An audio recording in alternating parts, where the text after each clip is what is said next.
Good luck, triple points. Top 4 answers are on the board.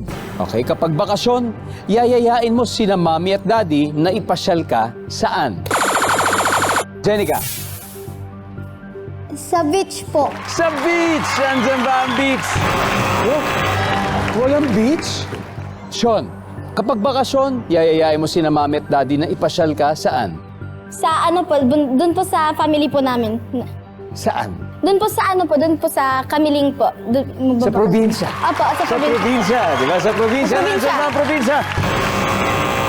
Wala rin. Winces, kapag bakasyon, yayayain mo sina mommy at daddy na ipasyal ka saan? Theme park po. Sa theme park. Nandyan ba ang theme park? Of course. Pero Hebron, pwede pa mas mataas. Kapag bakasyon, yayayain mo sina mommy at daddy na ipasyal ka sa? Pwede rin po sa mall. Sa mall. Mas malapit ang mall. Nandyan ba ang mall? Siyempre, top answer. Hebron, for the last round, pass or play? Play! All right, let's play the final round, Sean. Let's blow it, Makmak. During school vacation, you would ask your parents to bring you where? Siyempre sa Singapore. Wow! Sa ibang bakit sa Singapore? Maganda po and nakita ko na po yan sa TikTok. Oh, Singapore. Gusto mo pumunta sa Singapore soon? Nakapunta ka na ba sa Singapore? Di po. Oh, sa Singapore. Sabi ni Makmak, gusto daw niya pumunta ng Singapore. Wala sa Singapore, Nevin. Kapag bakasyon, yayayain mo si mami at daddy na ipasyal ka saan? Sa...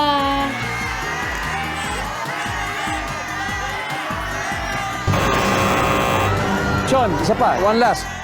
Kapag bakasyon, yayayain mo si mami at daddy na ipasyal ka sa? Circus. Circus. Okay, circus. Wala. Girls, this is your chance. Winces, pag tama kayo dito, panalo kayo sa buong game, okay? Jenica, kapag bakasyon, yayayain mo sina mami at daddy na ipasyal ka sa?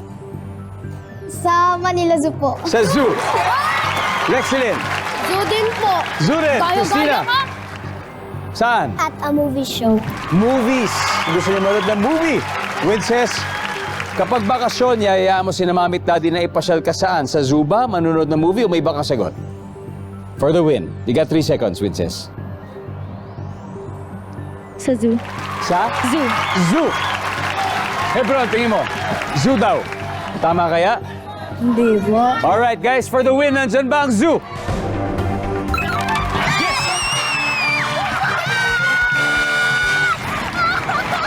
May isa pa tayong hindi nakuha. Let's see, ano ba yung number 3? Sa restaurant. At dahil dyan ang ating final score, Team Cutesy 341, Team Keychain 255. Nag-enjoy ba kayo? Opo. Ay, sayang. Pero montik na. Nevin, And... Sean, may 50,000 pesos naman kayo from Family Feud. Okay, Team QC, congratulations. Okay, meron na kayo 100,000 pesos. Christina, how do you feel that you won this round? I'm feeling really good. Yeah! And, sino maglalaro sa Fast Money? Rexilin. And ikaw? And me. Oh, Rexilin. Si Rexilin and si Winces.